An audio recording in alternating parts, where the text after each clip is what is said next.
নবীজির পক্ষ থেকে যখন বয়কটের ঘোষণা, সাহাবী কাব বিন মালিকের কাছে মনে হলো যেন আসমান তার মাথার উপরে ভেঙে পড়েছে।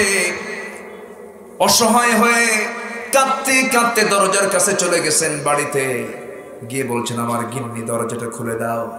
ভিতর থেকে গিন্নি দরজার কাছে এসে বলছে, স্বামী গো, দরজা খুলবো, শর্ত হলো আপনার বাড়ি, আপনার দরজাটা খুলে দিতেই হবে। দরজা খুলবো সামনের আপনি ঢোকার জন্য, আর আমি আপনার স্ত্রী পিছনের দরজাটা বের হয়ে যাব, কারণ রাসূল যাকে বয়কট করেছে আমি স্ত্রীও তাকে আমি বয়কট করে দিলাম। কাব বিন মালিক মনে মনে চিন্তা করলেন, ভিতরে যাব আর কেমন করি, মহিলা মানুষ, সেও তো আমাকে বয়কট করে ফেলেছে। ঘরের সামনে থেকে দরজা থেকে আবার তিনি ঘুরে আবার যখন বাইরে বের হয়ে চলে আসতেছেন, বাইরের দিকে আসতেছেন, সামনে ছোট্ট দুইটা বাচ্চা, তার নিজের সন্তান, 11 বছর 12 বছর বয়সের ছোট্ট ছোট্ট বাচ্চাগুলোকে আস্তে করে ডাকছেন, ও আমার সন্তান, এই দিকে আসো, আমি তোমাদেরকে একটু আদর করি, স্নেহ করে কোলে নেই। বাচ্চা দুইটা বলে, না যাওয়া যাবে না, না যাওয়া যাবে না। কেন? রাসূল নাকি তোমাকে বয়কট করেছে, এই জন্য আমরা তোমার সঙ্গে কথা বলবো না। একটু কান লাগাবেন। একটা প্রশ্ন করি, ওই কাব বিন মালিকের মধ্যে নামাজের কোনো অভাব ছিল নাকি? দান সদকার কোনো অভাব ছিল নাকি? রোজার কোনো অভাব ছিল না? জিকিরের কোনো অভাব ছিল না? কোনো কিছুতে তার ঘাটতি ছিল না। কিন্তু জিহাদের ময়দানে তিনি অংশগ্রহণ করেন নাই। দিন কায়েমের সংগ্রামে তিনি একটু গড়িমসি করেছেন, একটু অবহেলা করেছেন। আল্লাহ রাসূল তার সঙ্গে কথা বলা বন্ধ করলেন, সাহাবীরা তার সঙ্গে কথা বলা বন্ধ করলেন। সব যখন কথা বলা বন্ধ করে দিয়েছে, হেলাল বিন উমাইয়ার বয়স হলো 70 বছরের, যুবক হয় না, বুড়া হয়। 70 বছরের বুড়া মানুষ, রাসূল তাকেও বয়কট করেছেন। এই বুড়া লোকটা করলেন কি, বাড়ির মধ্যে থেকে তিনি শক্ত একটা দড়ি হাতের মধ্যে নিলেন। শক্ত দড়ি নিয়ে মদিনার মসজিদের সামনে গিয়া, মসজিদ নববীর সামনে গিয়া শক্ত খুঁটির সাথে দড়ি বেঁধে দিয়া নিজের দুইটা হাত স্বেচ্ছায় শক্ত দড়িতে বেঁধে ফেললেন। বেঁধে ফেলে বলছেন, হেলাল রে, তোর মতো বড় আসামি এই দুনিয়াতে আর নাই, তোর মতো বড় আসামি দুনিয়াতে নাই। কারণ তোর মতো হেলাল বিন উমাইয়া কি রাসূলের মতো বিশ্বনবী বয়কটের ডাক দিয়েছে, এত বড় আসামি আমি। দুইটা হাত স্বেচ্ছায় বেঁধে মসজিদের সামনে তিনি দাঁড় হয়ে আছেন। সব সাহাবীকে সালাম দেন, কেউ সালামের জবাব দেয় না, বুকটা খান খান হয়ে যায়। হেলাল বিন উমাইয়া কাঁদতে কাঁদতে বেকরার হয়ে যাচ্ছে। কিতাবের মধ্যে আসছে, দড়ি দিয়ে হাত বেঁধে রাখার কারণে হাত পর্যন্ত ঘা হয়ে গিয়েছিল। সবাই মিলে লক্ষ্য করে দেখে কোন লোকটা সবার আগে আল্লাহর ঘরের মধ্যে ঢোকে, হারামের মধ্যে ঢোকে।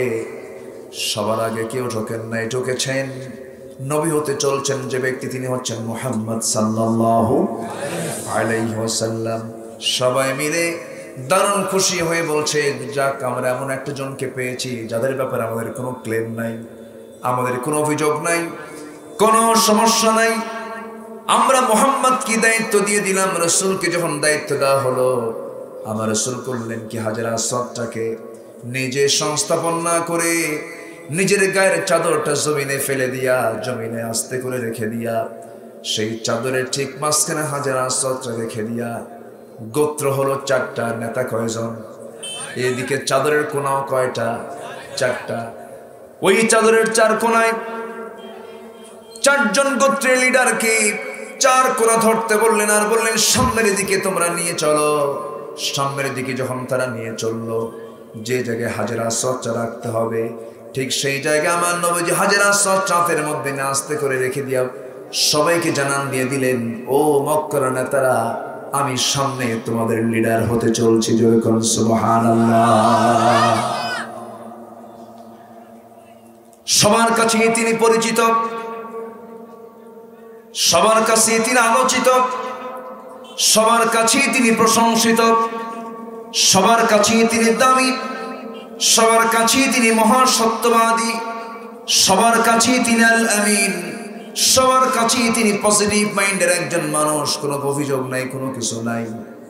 কিন্তু আমার নবীর কাছে যখন আল্লাহর পক্ষ থেকে যখন এই কালাম যখন নাজিল হয়ে গেল, জাবালে নূর থেকে এই কালামটা নিয়ে যখন আমার নবীজি জাবালে নূর থেকে সোজা যখন আম্মা জান খাদিজার ঘরের মধ্যে ঢুকে বলছেন, জাম্মিলুনি জাম্মিলুনি খাদিজা লাকাদ খাশিতু আলা নাফসি। হে আমার খাদিজা, তুমি আমাকে কম্বল আচ্ছাদন করে দাও, আমি আমার জীবনের সংকেত, আমি মনে হয় বাঁচব না, মরে যাব। তাড়াতাড়ি আমাকে কম্বল দিয়ে ঢাকিয়ে ফেলো। আম্মা জান খাদিজা বলছেন, আমার স্বামী গো, পৃথিবীর কোন অনিষ্ট আপনার অনিষ্ট করতে পারবে না। আপনি এতিমের পাশে দাঁড়ান, আপনি মাজলুমের সহায় হন, আপনি অসহায়ের পাশে দাঁড়ান, আপনি বিধবার পাশে দাঁড়ান, আপনি বান্দার পরিপূর্ণ হক আদায় করেন। আপনাকে ক্ষতি করতে পারবে এমন কোন শক্তি পৃথিবীতে কেউ নাই। খাদিজা তাকে এরকম করে সাহস যোগায় দিলেন। রাসূল বলছেন, খাদিজা রে, 15টা বছর ধরে দাম্পত্যময় জীবন চালালাম, আমি তোমাকে কোনোদিন যে কথা বলি নাই, আজকে তোমাকে নতুন করে নতুন একটা দাওয়াত দেব। সেই দাওয়াতটা অন্য কিছু নয় খাদিজা, আমি আল্লাহর নবী, আল্লাহ তাআলা আমাকে কোরআন নামক কিতাব দিয়েছেন, কোরআন আমার উপরে নাযিল হওয়া শুরু হয়ে গেছে। আমি আল্লাহর নবী খাদিজা, তোমার কি বিশ্বাস হয় নাকি আমি তোমাকে দাওয়াত দিলাম? খাদিজার চোখের কোনা বেয়ে টপ টপ করে পানি পড়ছে আর বলছেন, আমার স্বামী গো, 15 বছর ধরে আমি আপনাকে লক্ষ্য করে দেখেছি, যার মুখ থেকে একটা বারের জন্য মিথ্যার কোনো কথা আমি শুনলাম না, মিথ্যার কোনো ছোঁয়া পেলাম না, যার মধ্য থেকে অযাচিত কোনো আচরণ লক্ষ্য করলাম না। আপনি যে আল্লাহর নবী হবেন 16 আনাই সত্য, আপনি আমাকে কি বলতে চান বলুন। রাসূল বলছেন, আমি যে আল্লাহর নবী তুমি কি বিশ্বাস করো নাকি? হ্যাঁ বিশ্বাস করি। সঙ্গে সঙ্গে রাসূল তাকে হাতটা রেখে বলে দিলেন, লা ইলাহা ইল্লাল্লাহু মুহাম্মাদুর রাসূলুল্লাহ, আশহাদু আল্লা ইলাহা ইল্লাল্লাহু ওয়াহদাহু লা শারীকা লাহু ওয়া আশহাদু আন্না মুহাম্মাদান আবদুহু ওয়া রাসূলুহু। আমার নবী নবুয়ত পেয়ে তার প্রথম কাজ হলো দাওয়াতি কাজ করা। সেই দাওয়াতটা দিলেন আগে বাইরে না ভিতরে, বাইরে না পরিবারে। এই জন্য দাওয়াতি কাজ আগে করবো আমরা কোথায়? আসতে বলবেন না কোথায়? কু আনফুসাকুম ওয়া আহলিকুম নারা। নিজে বাঁচো, তোমার পরিবারকে বাঁচাও জাহান্নাম থেকে। পরিবারকে আপনি দাওয়াত দিলেন না, সন্তানের খোঁজ আপনি রাখলেন না, সন্তানকে আপনি দাওয়াত দিলেন না, বউকে আপনি দাওয়াত দিলেন না। এই সন্তান, স্ত্রী, পরিবার পরিজন একদিন আপনার বিরুদ্ধে বাদী হয়ে মামলা দিয়ে আপনাকে জাহান্নামে নিয়ে যাবে। এই জন্য 1 নম্বর কাজ হলো আমরা দাওয়াতি কাজ করবো। জোরে বলি ইনশাআল্লাহ, আর জোরে বলি ইনশাআল্লাহ। পরিবারকে আজকে আমরা সময় দেই কম, পরিবারকে সময় দেওয়ার সময় নাই, খালি মোবাইল টেপাটেপি আছে না নাই? মোবাইলে যত সময় যায়, 24 ঘন্টার ভিতরে অনেকের এরকম টাইম আছে ঘুম বাদে বাকি সময় মোবাইল আছে। কি আছে না নাই? আছে না নাই? আচ্ছা, ফেসবুক, মেসেঞ্জার, ভাইবার, হোয়াটসঅ্যাপ, টেলিগ্রাম, এই সমস্ত অ্যাপস গুলো দিয়া ঘন্টার পরে ঘন্টা চ্যাটিং করছেন, মেসেজিং করছেন, এত কিছু করছেন। সব একদিন পর হবে, কিন্তু আমার আপনার জন্য, যিনি আমার সব সময়ের জন্য আমার বন্ধু থেকে যাবেন, তিনি আমার কে? আসতে বলবেন না, তিনি আমার কে? এই জন্য আমরা সবার আগে দাওয়াত দেব মানুষকে। কার পথে ডাকবো? আসতে বলবেন না, কার পথে ডাকবো? আমরা আল্লাহর পথে ডাকবো। তবে ডাক দিতে গেলে সবার কাছে ভালো হওয়া যাবে। আমার নবী 40-এ সবার কাছে ভালো ছিলেন। যখন কোরআন চলে এলো, সঙ্গে সঙ্গে একটা পক্ষ তার বিরুদ্ধে দাঁড়িয়ে বলল, মুহাম্মদ একজন ভণ্ড। যেরকম নাউজুবিল্লাহ। কথা বহু আছে, আমাকে সময় দেবেন তো সবাই নাকি? জোরে বলি ইনশাআল্লাহ। আমি তো এই মাঠে এর আগেও আসছি না? কত বছর আগে আসছি? তাই না, মনে হয় করোনার আগে। করোনার আগে না? হ্যাঁ, দিনের বেলা এসেছি, এবং এর আগেও আমি এলাকায় বহু আগে এসেছি। কালীগঞ্জের সাথে আমার আলাদা একটা হৃদয়ের সম্পর্ক আছে। কালীগঞ্জবাসী আমাকে ভালোবাসে, আমিও কালীগঞ্জবাসীকে ভালোবাসি, বলি আলহামদুলিল্লাহ। সম্মানিত ভাইরা, এই সম্পর্ক যেন আমাদের হাসর পর্যন্ত গড়ায়। জোরে বলি আল্লাহুম্মা আমিন। রাসূলকে এখানে এই আয়াতে 6টা কাজের অর্ডার দেওয়া হয়েছে। কয়টা কাজের? 1 নম্বর কাজ হলো দাওয়াত। 1 নম্বর কাজ কি? দাওয়াত। বাতিলরাও কিন্তু দাওয়াতি কাজ করছে। বাতিলদের দাওয়াতি কাজ আছে না নাই? আছে। অ্যাটম বম, পারমাণবিক বোমা যত বড় না ক্ষতিকর মানবতার জন্য, তার চেয়ে বড় ক্ষতিকর হলো ভারতের বলিউড, আমেরিকার হলিউড। সবগুলোকে শেষ করে দিয়েছে। যুব সমাজ আজকে ধ্বংসের দিকে চলে গেছে।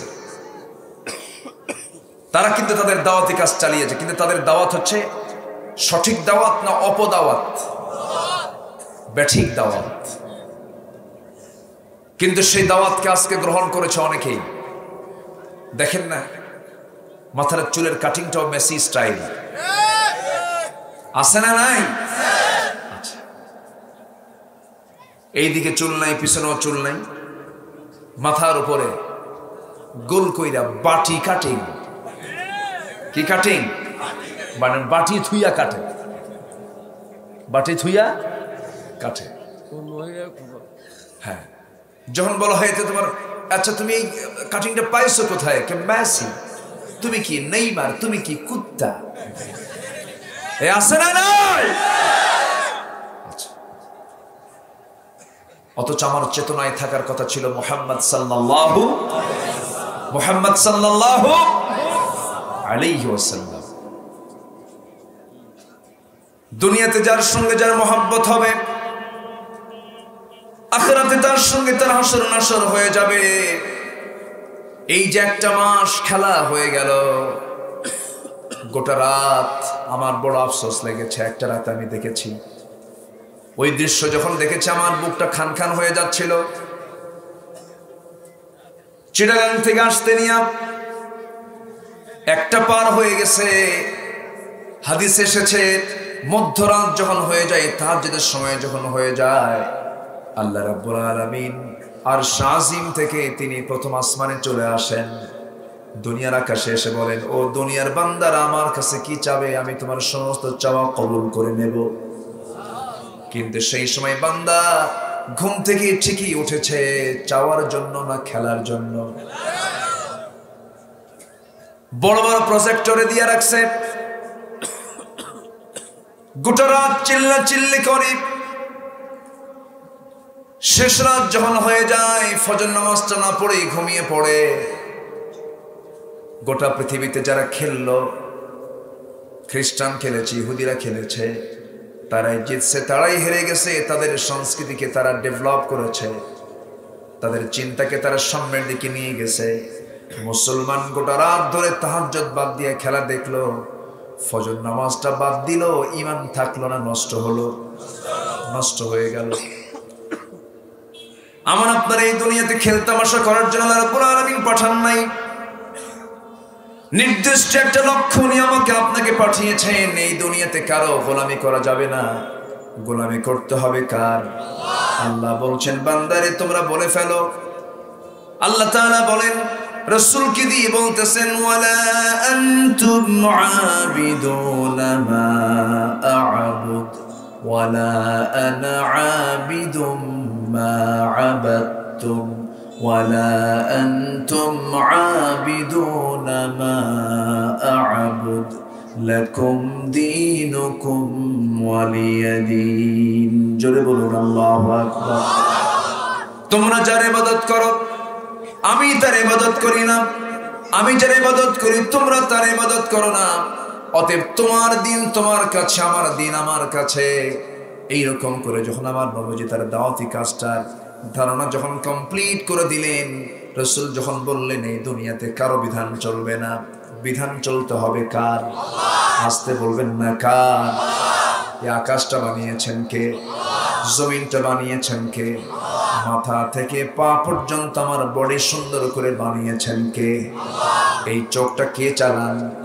এই হাতটা কে চালান? এই পাটা কে চালান? এই লাঞ্চটা কে চালান? দুটো কিডনি কে চালান? সব তো আল্লাহ চালান।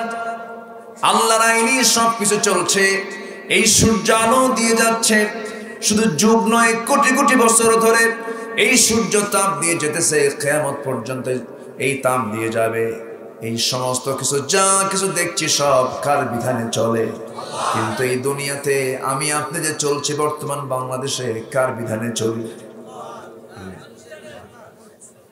সমস্যা তো এই জায়গায়, সমস্যা তো এই জায়গায়। যখন আমি এই জাতীয় যখন কথা বলতে যাব তখন একটা গ্রুপের গায়ে লেগে যাবে, ওদের সহ্য হবে না। হুজুর আপনি আবার আলোচনার লাইন এই দিকে যান কেন? আমরা আকাম কুকাম করে বেড়াবো, আপনি আমাদের জন্য দোয়া করে দিবেন। আপনার দায়িত্ব হলো দোয়া পর্যন্ত।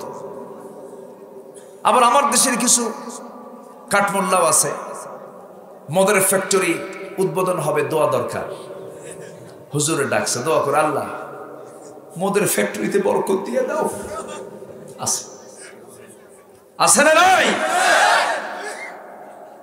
প্রযোজক সিনেমা তৈরি করেছে, সেন্সর বোর্ড অনুমতি দিয়েছে, কলা কৌশলী নায়ক নায়িকা সবাইকে এক জায়গায় আমন্ত্রণ করে একটা দোয়ার আয়োজন করছে।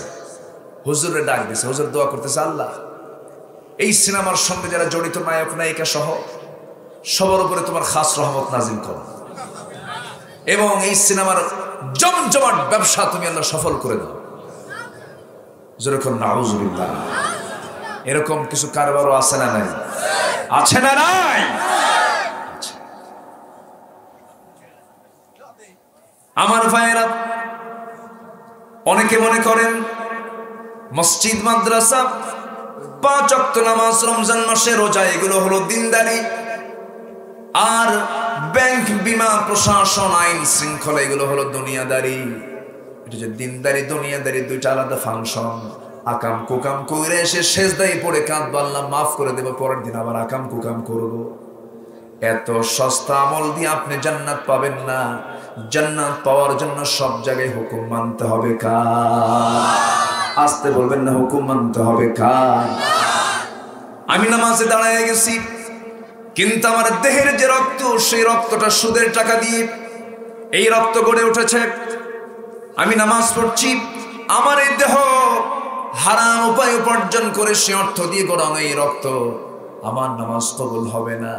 এই জন্য আমাকে আপনাকে আল্লাহর গোলামের পরিচয় দিতে গেলে জীবনের এক জায়গায় আল্লাহর হুকুম মানতে হবে না সব জায়গায়? এক জায়গায় না সব জায়গায়? ট্রেন যাবে ঢাকা, লালমনিতে আপনি ট্রেন লাইন আছে তো নাকি? লালমনিতে চড়েছেন, ট্রেন চলবে ঢাকা, 50টা চাকার মধ্যে একটা চাকা বিকল হয়ে গেছে। একটা চাকা বিকল হলে পরে 49টা চাকা বিকল হয়ে পড়ে, কারণ সেই সময় ড্রাইভার কিন্তু আর এই ট্রেনটা চালু করবে না, কারণ ওই একটা চাকা 49 চাকাকে বিকল করে দিয়েছে। এক চাকা যেমন 49টা চাকাকে বিকল করে দেয়, ঠিক তেমনি ইসলামে রয়েছে ব্যক্তি জীবনের চাকা, পরিবার জীবনের চাকা, সমাজ জীবনের চাকা, রাজনীতি জীবনের চাকা, অর্থনীতি জীবনের চাকা। এই সমস্ত চাকার মধ্যে একটা চাকাকে যদি কেউ বিকল করে দেয়, একটা চাকাকে যদি কেউ অচল করে রাখে, যদি এটাকে সমাজে চালু না রাখে, সেই একটা চাকা অচল করার জন্য সেই ইসলামকে দিয়া আমরা জান্নাতের দরজায় পৌঁছতে পারবো না। ইসলামকে মানার শর্তই হলো ইসলামকে মানতে হবে 1 আনা না 16 আনা। উদখুলু ফিস সিলমি কাফা, ইসলামের ভিতরে পরিপূর্ণরূপে দাখিল হও। কিন্তু আমাদের ভিতরে সমাজে কিছু লোক আছে, ওর সুবিধা অনুযায়ী ইসলাম মানে, সুবিধা অনুযায়ী ইসলাম মানা যাবে না। আর এই হক কথাগুলো বলার কারণে আজকে যাদের উপর অত্যাচার চালানো হচ্ছে, গোটা পৃথিবী জুড়ে অন্যায়ভাবে জুলুম করে স্ত্রীর হক নষ্ট করা, সন্তানের হক নষ্ট করে যাদেরকে অন্ধকার প্রকোষ্ঠে রাখা হচ্ছে, আপনি যে তাদের দ্বারা স্ত্রী হক নষ্ট করালেন, বাপমার হক নষ্ট করালেন, এই যে আপনি অধিকার লঙ্ঘন করেছেন, মিথ্যা অজুহাতে মানুষকে জুলুম করছেন, জবাব দিতে হবে কিয়ামতের ময়দানে। সম্মানিত ভাইয়েরা, আসবে দিন, আসবে না? এক মাঘে কি শীত যায়? এক মাঘে শীত যায়? কারো পৌষ মাস, কারো সর্বনাশ। একদিন পৌষ মাস মাজলুমদেরও আসবে। জোরে বলি ইনশাআল্লাহ। আলেমদের রক্ত বড় বিষাক্ত, আলেমদের রক্ত নিয়ে খেললে সমস্যা। আলেমরা হচ্ছে নবীদের ওয়ারিস। আলেমদের চেহারার দিকে তাকালেও সওয়াব পাওয়া যায়। সম্মানিত ভাইয়েরা, আপনি আলেমকে সম্মান করবেন ইসলামের জন্য, কিন্তু আজকে সবচাইতে বেশি মুসিবতে আছে কারা? আলেমরা। অথচ দেশ স্বাধীন হয়েছে ৭১, আজকে ২০২২ চলে যাচ্ছে, ৫২ বছর। এদেশের ক্ষমতায় আলেমরা ছিল। তাহলে অপরাধ যদি করে থাকে, যারা ক্ষমতায় ছিল তারাই তো করার কথা, ঠিক কিনা? সম্মানিত ভাইয়েরা, কথা আছে, আস্তে আস্তে করে বলবো, কারো কোনো সমস্যা নাই তো? জোরে বলি ইনশাআল্লাহ। আরো জোরে বলি ইনশাআল্লাহ। সম্মানিত বন্ধুগণ, তাহলে আমরা কি রাজি আছি আল্লাহর পথে মানুষকে ডাকবো? সবাই রাজি আছি তো? নিজে নামাজ পড়ি আর আরেকজনকে নামাজের জন্য ডাকবো। জোরে বলি ইনশাআল্লাহ। নামাজ হবে কয় ওয়াক্ত? আসতে বলবেন না, কয় ওয়াক্ত? ৫ ওয়াক্ত নামাজ, বা জামাতে পড়বো। জোরে বলি ইনশাআল্লাহ। অনেকে ওয়াজ শুনতে আসেন, ওয়াজ শুনতে খুব মজা লাগে, কিন্তু ফজর নামাজে উজু করা খুব কষ্টকর, উজু সম্ভব না। আছে নাকি? আছে না এরকম? আছে। অথচ আপনি যদি এই মাহফিলের নাম আসতেন, গুনাহ হতো না, সওয়াব থেকে বঞ্চিত হতেন। কিন্তু ফজর নামাজ যদি কেউ কাজা করে, নষ্ট করে, তার জন্য আল্লাহ তাআলা রেখেছেন শুধু জাহান্নাম নয়, জাহান্নামের ভয়ানক গর্তের মধ্যে আল্লাহ তাআলা তাকে ঢুকাবেন। আজকে সে অবলীলায় নামাজকে বাদ দেওয়া হচ্ছে। নামাজ পড়ে না, এই জাতি নামাজ পড়ে না। মাত্র ৫% মুসলমান নামাজ পড়ে, বাকি জন নামাজই পড়ে না। অথচ নামাজ পড়তে হবে এমন কোন হুকুম কি সমাজে চালু আছে? হুকুম কি সমাজে চালু আছে? অথচ আল্লাহ রাব্বুল আলামিন বলেছেন, শোনো, আমি যাদেরকে রাষ্ট্রীয় ক্ষমতা দেব, যাদের হাতে চেয়ার থাকবে, যাদের হাতে ক্ষমতা থাকবে, তাদেরকে আল্লাহ রাব্বুল আলামিন ডেকে বলছেন, শোনো, তোমরা ৪টা দফা, ৪টা আইন সমাজে চালু করে দিবা। নাম্বার 1 হলো আকামুস সালাহ ওয়া আতাউজ যাকাত, নামাজ কায়েম করবে, যাকাত আদায় করবে, সৎ কাজের আদেশ দেবে, অসৎ কাজের বাধা দেবে। এই 4টা আইন দিয়ে দিলেন কে? আসতে বলবেন না কে? কিন্তু স্বাধীনতার 52 বছর চলে গেছে, আজ পর্যন্ত কোন নেতা কি এই 4টা আইন পাশ করেছে নাকি? নামাজের কোন আইন সমাজে চালু হয়েছে নাকি? সমাজে চালু হবেই বা কেমনে? কারণ তারা নিজেই তো নামাজের কোনো খবর রাখে না। ইয়াওমা নাদউ কুল্লা উনাসিম বিইমামিহিম, হাসরের ময়দানে আসতে বলবেন না, আছে না নাই? একটা সিদ্ধান্ত আমরা নিয়ে নেব, বেনামাজি চরিত্রহীন লম্পট নেতা আমাদের কোনোদিন নেতা হতে পারে না। মসজিদের ইমামকে যেমন আমরা সিলেকশন দেই, ইমাম যদি নামাজ পড়ান, নামাজের মধ্যে যদি কোনো ভুল হয়, মুসল্লির ভুল ধরার অধিকার আছে না নাই? এই অধিকার কে দিয়েছেন?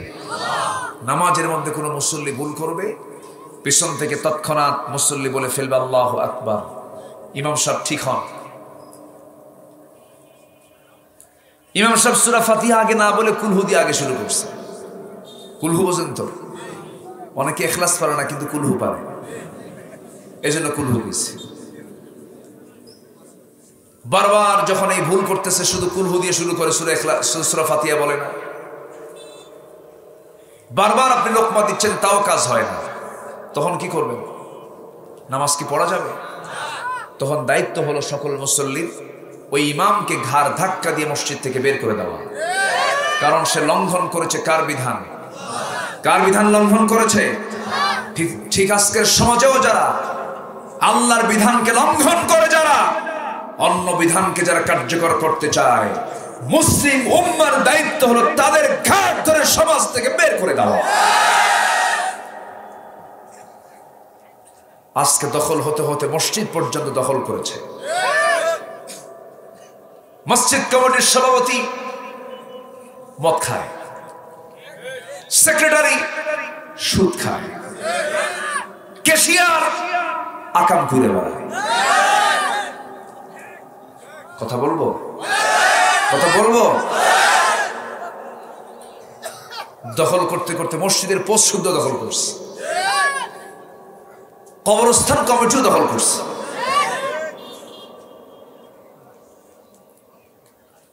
সম্মানিত ভাইরা, কষ্ট পাচ্ছেন আপনারা? মসজিদের দায়িত্ব পালন করবে কারা? কোরআনে সে বক্তব্য আছে না নেই? মদখোর দায়িত্ব পালন করবে? সারা সপ্তাহ নামাজ পড়ে না, শুক্রবারে পথ ঠিক রাখার জন্য মসমসা লুঙ্গি আর খদ্দরের পাঞ্জাবি, লাল টকটকা চোখ নিয়া মসজিদের প্রথম কাতারে বিশাল, মানে ভাবসাব দেখে মনে হয় ফেরেশতা আসমান থেকে নাজিল হলো। আছে না নাই?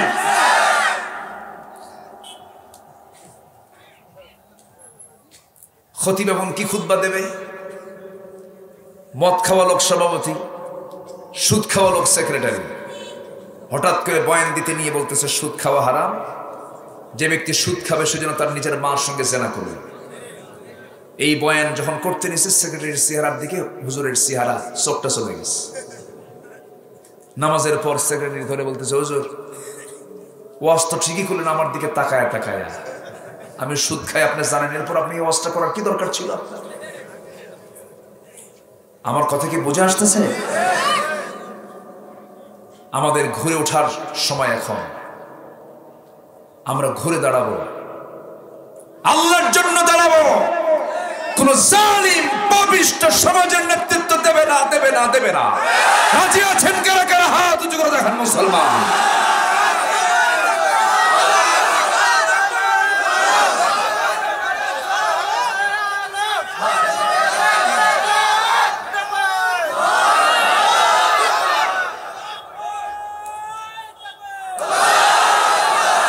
আল্লাহ কবুল করুন, জোরে বলি আমিন, আরো জোরে আমিন। কে বলেছে আমার দেশে সংকট আছে? কোনো সংকট নেই। আমার দেশের মাটি সোনার চেয়েও খাঁটি। এত সুন্দর সাজানো প্রাকৃতিক সৌন্দর্যে এক অপরূপ লীলাভূমি বাংলাদেশ, সুজলা সুফলা শস্য শ্যামলা, সোনার বাংলার মতো সুন্দর, সোনার দেশের মতো এমন দেশ পৃথিবীতে খুঁজে পাওয়া খুবই মুশকিল। যে দেশের সমতল, যে দেশে পাহাড়, নদী নালা খাল বিল, যে দেশে তেলের খনি, গ্যাসের খনি, সব খনিতে ভরপুর এই বাংলার জমিন। সবই ছিল, সবই আছে, কিন্তু সবচেয়ে বড় খনি বসে আছে সেটা চোরের খনি। ঠিক কিনা? আমরা সবাই জানি রাস্তার কাছে যে টাকা বরাদ্দ হয় সেটা কি 16 আনা কাজ হয়? এইদিকে কাজ শুরু, শেষ না হতেই চামড়া নাই। ঠিক কিনা? বিল্ডিং শেষ না হতেই তলা নাই, রডের বদলে বাঁশ। ঠিক কিনা? কথা বলবো? বলবো কথা? কোথায় যাবেন আপনি? আকাম কুকাম করে আবার হজেও যায়, যায় বলে আল্লাহ মাফ করে, ঠেকা বসে ধরে মাফ করে। বান্দার হক নষ্ট করেছে, আল্লাহ মাফ করবেন না। বান্দার টাকা পয়সা মেরে খেয়েছ, বিধবা ভাতা, বয়স্ক ভাতা আছে নাকি? বিধবা ভাতা, বয়স্ক ভাতা, এরপরে হলো কি আর প্রতিবন্ধী ভাতা, কত ভাতা আছে। সে সমস্ত ভাতাগুলো যারা পাওয়ার কথা তারা তো পায় না। গভর্নমেন্টকে ধন্যবাদ দিচ্ছি, এই সমস্ত ভাতার ব্যবস্থা করেছেন, কিন্তু বিধবা ভাতা কারা পায়? বিধবা ভাতার তালিকায় হলো 1 নম্বর চেয়ারম্যানের বউ। কিন্তু চেয়ারম্যান বাঁচা অবস্থায় তার বউ কেমনে বিধবা হয়? এই আছে না? কোথায় যাবে না?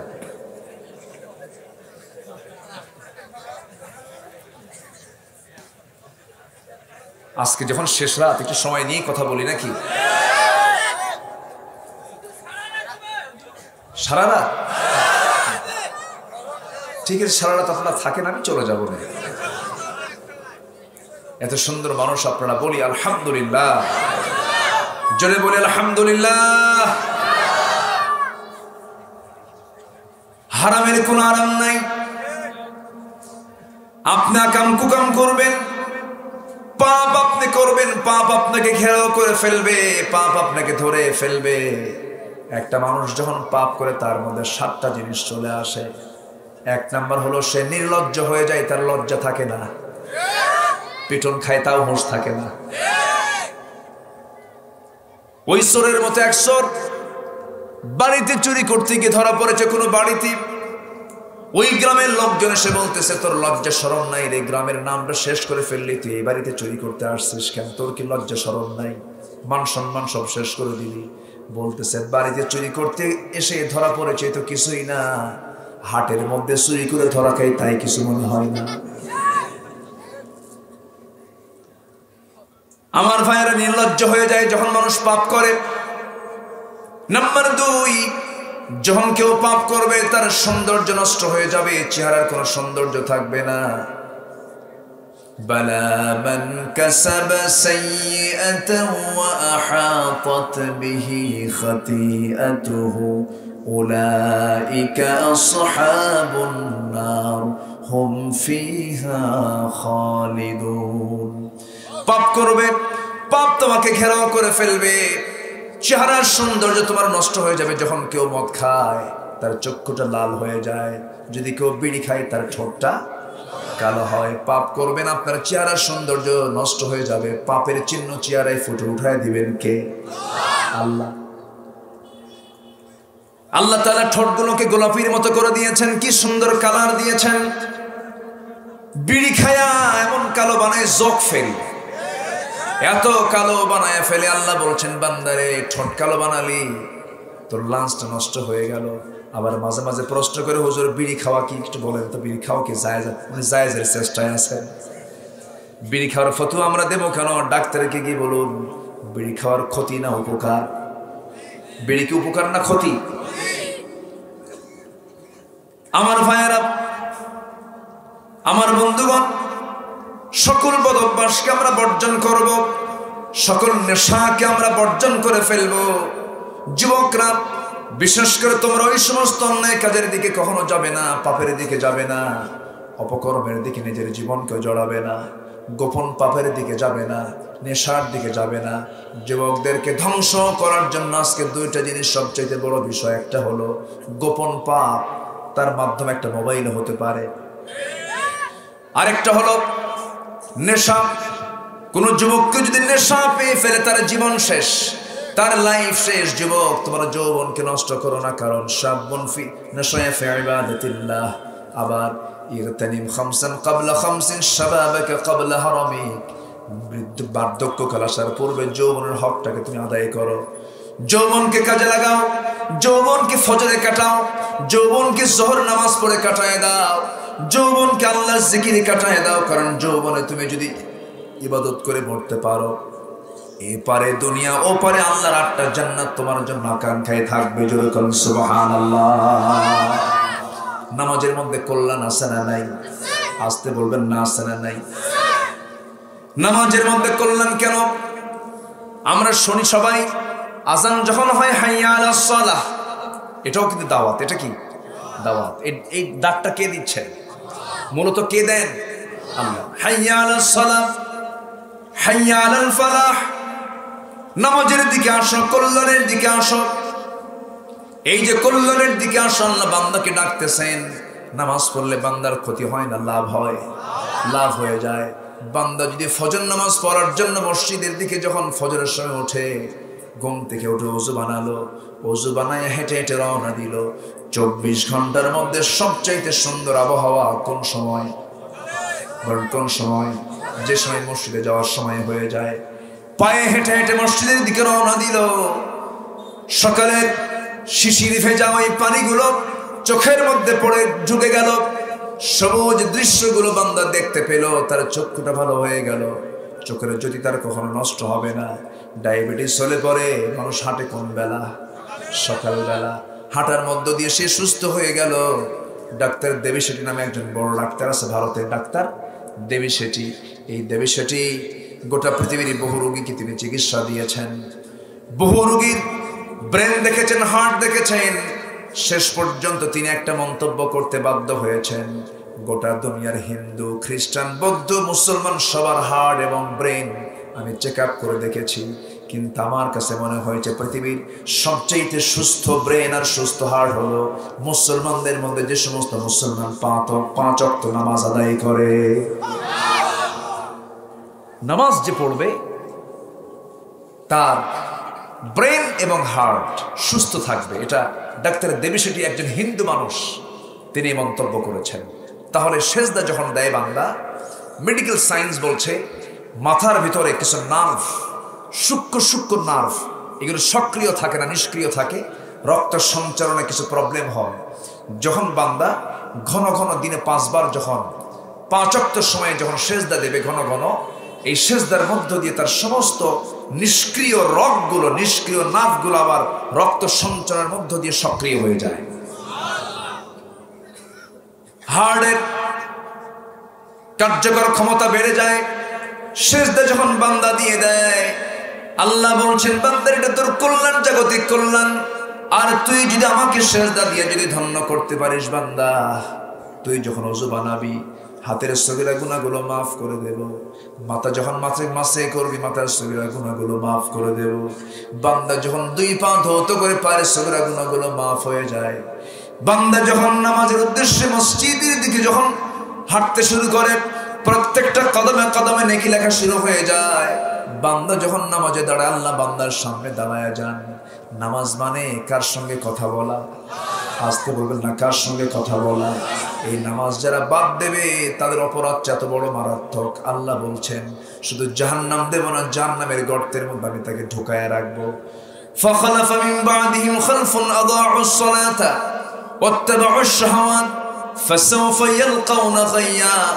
যারা নামাজকে নষ্ট করবে এবং নফসের দাসত্ব করবে, আমি তাদেরকে জাহান্নামের গর্তের মধ্যে, খাই নামক গর্তের মধ্যে ঢুকায় দেব। এই জন্য আমরা জীবনে 1 ওয়াক্ত নামাজ কোনোদিন কাজা করব না, এমন সিদ্ধান্ত কি মাহফিল থেকে নেওয়া যায় নাকি? নেওয়া যায় নাকি? আল্লাহ কবুল করুন, আল্লাহ কবুল করুন, আল্লাহ কবুল করুন। আমার ভাইয়েরা, তাহলে পাপ যখন বান্দা করে 7টা জিনিস তার মধ্যে চলে আসে। নাম্বার 1, সে নির্লজ্জ হয়ে যায়, চেহারার সৌন্দর্য নষ্ট হয়ে যায়, পাপের কারণে 7টা ক্ষতি হয়। নাম্বার 3 হলো রোগাক্রান্ত হয়ে যায়। আজকে দুনিয়াতে হসপিটালও বেশি, রোগীও বেশি। আগে হসপিটালও ছিল কম, রোগীও কম। আমার ভাইয়েরা, সমাজে পাপ বাড়বে, রোগ বেড়ে যাবে। পাপ কমে যাবে, রোগ থাকবে না। কোরআনের কারীমের তেলাওয়াত যে দেহে বেশি থাকবে সেই দেহে রোগ আসবে না। এজন্য আমরা ইসলামকে না মানার কারণে আমাদের অবস্থাটা হয়েছে। নাম্বার 4 হলো রিজিক বরকত শূন্য হয়ে যাবে। যখন আপনি পাপ করবেন তখন আপনি রিজিকে আপনি বরকত পাবেন না। বউ কথা শুনবে না, সন্তান কথা শুনবে না। কোটি কোটি টাকার মালিক, বাড়ির মধ্যে গিয়ে দেখবেন অশান্তি, বউটা আরেক জায়গায় লাইন মেরে বসে আছে, মেয়েটা ফাসুর ফুসুর করে, ছেলেটা ইয়াবা খায় শীত হয়ে পড়ে থাকে। মাঝে মাঝে পিস্তল বের করে বাবের মাথায় নিয়ে বলে, তুই সোজা হ। কি কথা কি বুঝতেছেন আপনারা? অশান্তি সৃষ্টি হয়ে যাবে। নাম্বার 5 হলো সবাই তাকে ঘৃণা করবে যখন পাপ করবে। দেখবেন একটা চোর কিন্তু আরেকজন চোরকে ভালোবাসে না, ঘৃণা করে, অথচ নিজে চোর, নিজে কি চোর। নাম্বার 6 হলো অন্তর কালো হয়ে যায়, নাম্বার 7 হলো ওই পাপিষ্ঠ বান্দার দোয়া কখনো আল্লাহর দরবারে কবুল হয় না। এই জন্য পাপ আমরা ছেড়ে দেবো, জোরে বলি ইনশাআল্লাহ, আরো জোরে বলি ইনশাআল্লাহ। আমরা ঘুরে দাঁড়াবো কার পথে? আসতে বলবেন না, কার পথে? আল্লাহর পথে। আল্লাহ তাআলা বলছেন বান্দারে 1 নাম্বার কাজ করো, তুমি দাওয়াতি কাজ করো। এই দাওয়াতি কাজ করতে গিয়ে আমার নবীজি মার খেয়েছেন, আমার নবীজি দেশান্তর হয়েছেন, আমার নবীজি হিজরত করতে বাধ্য হয়েছেন। আমার ভাইরা, আমার নবীর মতো দাওয়াত যদি এখন আপনি দিতে চান, আপনার জীবনেও এমন অবস্থা চলে আসবে, ঠিক কিনা? রাসূল মার খেয়েছেন।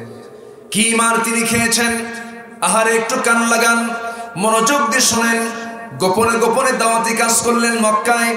গোপনে গোপনে দাওয়াতি কাজ করতে করতে যখন সাইয়েদনা ওমর ফারুক যখন ইসলামটা কবুল করলেন, তিনি বলছেন, ইয়া রাসূলুল্লাহি, খাত্তাবের ছেলে ওমর যখন ইসলাম কবুল করেছে, আজকে থেকে গোপনে নয়, প্রকাশ্যে দাওয়াতের কার্যক্রম শুরু হয়ে যাবে। প্রকাশ্যে দাওয়াতি কাজ শুরু হয়ে গেল। কিন্তু আমার নবীর জীবন থেকে আম্মা জান খাদিজার ইন্তেকাল হয়ে গেল। নবীজির সবচেয়ে আপন মানুষ, কাছের মানুষ যদিও কাফের, আবু তালেব দুনিয়া থেকে বিদায় হয়ে গেলেন। আবু জেল বেয়াড়া হয়ে গেল। নবীজির দাওয়াতি কাজকে বন্ধ করার জন্য আইন আকারে সে আইন পাশ করে ফেললো। নবীজির দাওয়াতে দিন কে ওই সমাজে দাওয়াতি কাজকে সম্পূর্ণ নিষিদ্ধ ঘোষণা করে ফেললো। সাহাবে কেরামকে ধরে ধরে জেলখানায় ঢুকে মারতে লাগে, রিমান্ডে উঠায় মারতে লাগলো, হাত পা ভেঙ্গে ফেলে দিল। কোন কোন সাহাবীকে দুনিয়া থেকে বিদায় পর্যন্ত করে দেওয়া হলো। নবীজি ঘর থেকে বের হতে পারেন না। নবীজি কোথায় যাবেন, দাওয়াতি কাজ করবেন কেমনে, তিনি পেরেশান হয়ে গেলেন। নবীজি গৃহবন্দী অবস্থায় পড়ে আছেন। আমার নবীজি ভাবলেন, না না, দাওয়াতি কাজ তো বন্ধ করা যাবে না। ফালিদালিকা ফাদা, হে রাসূল, আপনি দাওয়াতি কাজ করেন। আমার নবীজির দাওয়াতি কাজ ছিল নেশা। আমার নবীজি করলেন কি, মক্কায় সুযোগ না পেয়ে সম্পূর্ণ একাকী রওনা করলেন তায়েফের এলাকার দিকে। তায়েফ ছিল নবীজির প্রিয় জায়গা। ওই তায়েফ দ্বীপ আমার নবীজি তার দুধমা হালিমাতুস সাদিয়ার বাড়ি পর্যন্ত গিয়েছেন, সেখানে 5 বছর সময় কাটিয়েছেন। সেই তায়েফে তিনি কালিমার দাওয়াত দেওয়ার জন্য যখন বুক বড় আশা নিয়ে যখন রওনা করলেন, বুক বড় আশা নিয়ে তায়েফের ময়দানে যখন চলে গেলেন, তায়েফের ময়দানে গিয়ে যখন বললেন, কুলু লা ইলাহা ইল্লাল্লাহ, ও তায়েফের বাসী, ও তায়েফবাসী, তোমরা স্বীকার করে নাও আল্লাহ ছাড়া কোনো ইলাহা নাই, আল্লাহ ছাড়া কোনো বিধানদাতা নাই, আল্লাহ ছাড়া কোনো আইনদাতা নাই। এমন দাওয়াতি কাজ যখন শুরু করলেন, তায়েফবাসী রাসূলকে চিনল ঠিক, কিন্তু রাসূলকে রিসিভ করতে পারলো না। তায়েফের বুড়া বুড়া নেতাগুলো তারা সমশৃঙ্খল যুবকদেরকে নেলিয়ে দিল। নবীকে মারার জন্য তাদের হাতে চিকন পাথর হাতের মধ্যে তারা উঠায় নিল। চিকন চোকা চোকা পাথর দিয়া নবীজিকে লক্ষ্য করে যখন পাথর মারা শুরু করে দিল, বৃষ্টির মতো পাথর আসা শুরু হলো। মাথা থেকে পা পর্যন্ত পাথরের আঘাতে আমার নবীজির গোটা দেহ রক্তাক্ত হয়ে রক্তে লাল হয়ে, জামাগুলো লাল হয়ে গেল। রক্তগুলো গড়ে পড়তে পড়তে জুতার তলার সঙ্গে নবীর পায়ের তলার জমাট বেঁধে গেল। নবীজি মুখ থুবড়ে পড়ে গেলেন। নবীজির পাশে কেউ নাই। নবীজি মুখ থুবড়ে পড়ে গিয়ে বেহুশ হয়ে পড়ে থাকলেন। মক্কার ওই তায়েফের ওই কাফির মুশরিকরা মনে করেছে রাসূল বুঝি মারা গেছে, কোনো আওয়াজ নাই, সব চলে আসছে। কিছুক্ষণ পর কোনো মতো তার যখন হোশটা ফিরল, আস্তে করে তিনি উঠে দাঁড়ালেন। উঠে দাঁড়ায় আমার নবীজি আল্লাহর কাছে দোয়া করছেন। ফেরেশতা জিবরাইল আলাইহিস সালাতু ওয়াস সালাম এসে বলছেন, ইয়া রাসূলুল্লাহ, আপনাকে এমন অত্যাচার যারা করলো আল্লাহ তাআলা আমাকে পাঠিয়ে দিয়েছেন, আজকে আপনি যা বলবেন তাই হয়ে যাবে। রাসূল বলছেন, ওরে জিবরাইল, কি বলতে চাও, কি বলবো আমি, আপনি যদি বলেন। এই তায়েফবাসীকে দুই দিকের পাহাড়ের চাপা দিয়ে তাদেরকে শেষ করে দেব। রাসূল বললেন, না না, আমার ভাই মুসার মতো আমি দোয়া করব না, আমি নূহ আলাইহিস সালাতু ওয়াস সালামের মতো দোয়া করব না, আমি এই দোয়াটাই করব, তারা আমাকে মেরেছে না বুঝে না জেনে, ওরা আমাকে ভুল বুঝে মেরেছে, আমি ওদেরকে বিনা শর্তে মাফ করে দিলাম। আমার নবীজি দাওয়াতি কাজ করতে গিয়া ধৈর্যের পরিচয় দিয়ে তাদের জন্য দোয়া করে আসলেন। সেই দোয়াটা সম্পন্ন করলেন। দোয়াটা সম্পন্ন করে সেই জায়গা থেকে আস্তে করে উঠে দাঁড়ালেন। চতুর্দিকে তাকায় দেখেন কেউ নাই। সেই জায়গা থেকে একটা জোরে দৌড় মারলেন। এক দৌড়ে তিনি করলেন কি, সামনে এসে আর পারলেন না। 3 দিন 3 রাত না খাওয়া আমার নবীজি সোজা একটা আঙ্গুর বাগানের মধ্যে ঢুকে গেলেন। আঙ্গুর বাগানের মধ্যে ঢুকে গিয়ে আর নিজেকে নিয়ন্ত্রণ করতে পারলেন না। আমার নবীজি চিত হয়ে পড়ে গেলেন। 3 দিন 3 রাত রাসূল খান নাই। আমার নবীজির পাশে কেউ নাই। আমার নবীজি সম্পূর্ণ একাকী। সেই জায়গায় আমার নবীজি সেন্সলেস হয়ে পড়ে আছেন। আঙ্গুর বাগানের একজন কেয়ারটেকার দূর থেকে লক্ষ্য করে দেখে কি যেন বাগানের মধ্যে ঢুকলো, চিত হয়ে পড়ে গেল। সামনের দিকে তাকায় দেখে একজন সুন্দর চেহারার, সুশ্রী চেহারা, সুন্দর চেহারার মানুষ রক্তাক্ত অবস্থায় পড়ে আছে। এই অবস্থা দেখে ওই কেয়ারটেকারের মধ্যে দয়া হলো। হাতের মধ্যে কয়েকটা আঙ্গুর, হাতের মধ্যে আস্তে করে আঙ্গুর গাছ থেকে পেরে নিয়ে চিপে চিপে একটা গ্লাস আঙ্গুরের রস প্রস্তুত করে নিয়ে বলতেছে, যুবক, এই 1 গ্লাস আঙ্গুরের রস তুমি পান করো, তুমি তো মরে যাবে, তাছাড়া রক্ত নাই তোমার দেহে। সঙ্গে সঙ্গে আমার নবীজি হাতটা গায়ে দিলেন। 1 গ্লাস আঙ্গুর হাতের মধ্যে নিয়ে বিসমিল্লাহ বলে তিনি সেবন করলেন। বিসমিল্লাহ বলে খাওয়ার পর আমার নবীজি মুস্কে একখান হাসি মেরে যুবকের দিকে তাকায় বলছেন, যুবক, তোমার নাম তো আদ্দাস, তাই না? যুবক আশ্চর্য হয়ে মনে মনে চিন্তা করে, এই লোকটা আমাকে চিনলো কেমন? আমি তাকে দেখি নাই, সে আমাকে দেখে নাই, আমার নাম জানলো কেমনে? কিছুক্ষণ পরে রাসূল বলছেন, আদ্দাস, তোমার গ্রামের বাড়ি হলো নিনোয়া। নিনোয়া নামক গ্রামে তোমার জন্ম। মনে মনে চিন্তা করতেছে, আমার গ্রামের বাড়ি নিনোয়া, লোকটা জন্ম কেমনে? এবার প্রশ্ন করতেছে, আপনি আমার গ্রামের বাড়ির নাম আপনি জানলেন কেমনে? রাসূল এবার বলছেন, শোনো, তুমি যে গ্রামে জন্ম নিয়েছ, আল্লাহর পয়গম্বর ইউনূস আলাইহিস সালাতু ওয়াস সালাম সেই গ্রামে জন্ম নিয়েছেন। এবার বলছে, আল্লাহ নবী ইউনূসের জন্ম আমার গ্রামে, এই কথা আপনাকে কে বলল? রাসূল মুস্কি হাসি, রক্তাক্ত চেহারা নিয়ে মুস্কি মুস্কি হাসি দিয়ে বলছেন, ওরে আদ্দাস, একজন নবীর কাছে তো আরেকজন নবীর খবর থাকতেই পারে। যখন সুবহানাল্লাহ। আদ্দাসের বুঝতে দেরি হলো না, মুআজিজার বই প্রকাশ হয়ে গেল। আদ্দাস খ্রিস্টানি কায়দায় 2টা হাত আমার নবীর পায়ের দিকে দিয়ে রাসূলকে সিজদা দিয়ে ধন্য করবে প্ল্যান করেছে। কিন্তু রাসূলকে সিজদা গ্রহণ করেছেন নাকি? মানুষকে সিজদা নিতে পারে নাকি? আমার নবীজি সঙ্গে সঙ্গে চট করে তার 2 হাত শক্ত করে ধরলেন, উঁচু করে তাকে খাড়া করলেন, বুকের সঙ্গে বুক লাগায় দিয়ে বলছেন, আদ্দাস রে, তুমিও বান্দা, আমিও বান্দা, আমার কাছে ওহী আসে, তোমার কাছে ওহী আসে না। কোন বান্দা হয়ে বান্দাকে কখনো সিজদা দেওয়া যাবে? সিজদা দেওয়া যাবে না। এই কথা বলা মাত্রই ওই আদ্দাস বলতেছে, ও মুহাম্মদ, তুমি যে আল্লাহর নবী, এতে কোনো সন্দেহ নাই, আমাকে তুমি এক্ষুনি পড়িয়ে দাও, লা ইলাহা ইল্লাল্লাহু মুহাম্মাদুর রাসূলুল্লাহ সাল্লাল্লাহু। দাওয়াত দিতে গেলে ঘাত প্রতিঘাত আছে না নাই বলেন? কিন্তু এর সফলতাও কে দিবেন? আসতে বলবেন না, কে দিবেন? আল্লাহ দিয়ে দিবেন। কিন্তু এই দাওয়াতি কাজ করতে গিয়ে টিকে থাকার দরকার আছে না নাই? নাম্বার 2 হলো ওয়াস্তাকিম কামা উমিরতা। আমার কথা কি বিরক্ত হচ্ছেন নাকি আপনারা? আমার একটা স্বভাব হলো, আমি আয়াত ছাড়া কোনো কথা বলতে পারি না।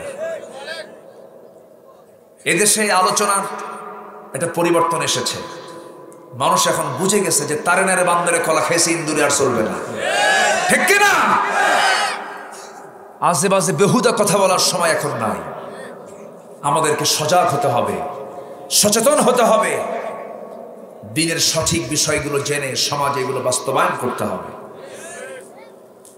1 নম্বর কাজ হচ্ছে দাওয়াতি কাজ করা। রাসূল দাওয়াতি কাজ করেছেন। 1 নম্বর, ওয়াস্তাকিম কামা উমিরতা। আপনার উপরে যা আদেশ করা হয়েছে আপনি তার উপর অটল থাকুন। আমি কতক্ষণ আলোচনা চালাবো বলেন? হ্যাঁ, কতক্ষণ? কোনো সমস্যা নাই তো আপনাদের? এই যে এখানে একটা চিরকুট আসছে, তো একটু দেখে নিলাম, কি যেন কইল। আমাদের তো সব দিকে তাল থাকতে হয়, সামনেও চোখ পিছনেও চোখ থাকে আমাদের। সমস্যা নেই, থাকুক, আমার চিন্তা আছে মাথায়, আমি এটা মাথায় রেখেছি। এই মাহফিলটার জন্য আমার 1 বছর আগে আমাকে ধরে জোরপূর্বক এই ডেটটা ছিনতাই করে নেওয়া হয়েছে। কথা বলছেন, এই তাও ঠিক, সবই ঠিক, শোনেন কথাগুলো। তা আমি যে আসছি, আপনারা খুশি হয়েছেন তো নাকি? আমিও খুশি, বলি আলহামদুলিল্লাহ। এই মাহফিলের এত সুন্দর যুবকরা সাজিয়েছে। কোরআন তো সুন্দর, কোরআনকে তো সুন্দর করে সাজানো দরকার। এত সুন্দর সামনের গেটটা, তোরণটা করেছে, দেখছেন না? তোরণ দেখে মনে হচ্ছে এটা যেন এই এলাকার একটা আলাদা রূপ নিয়েছে। এই মাহফিলটার আলাদা একটা রওনাক সৌন্দর্য পরিস্ফুটিত হয়েছে। বলি আলহামদুলিল্লাহ। আল্লাহ তুমি যুবকদেরকে জান্নাতের গেট বানায় দিও। জোরে বলি আল্লাহুম্মা আমিন। ঠান্ডা লাগছে না খুব? ও আজকে লাগে নাই? গরম লাগতেছে না? ভালো আছেন? আচ্ছা। ঠান্ডা উপর থেকে মাঝে মাঝে আমার গায়ে মাঝে মাঝে বৃষ্টি পড়ে আর বলে হুজুর তাড়াতাড়ি তুমি শেষ করো। আমার দিকে তাকান। স্বাধীনতা অর্জন করা সহজ, টিকে রাখা ঈমান এনেছি আমরা, কিন্তু ঈমানটাকে টিকে রাখা কঠিন। ইউসবিহু মুমিনান ওয়া ইউমসি কাফিরান। আখিরের জামানে এমন একটা সময় আসবে যে সময় সকালবেলা বান্দার ঈমান থাকবে, বিকেলবেলা কাফের হয়ে যাবে। মারাত্মক ভয়ঙ্কর একটা অবস্থা আজকের সমাজে বিরাজ করছে।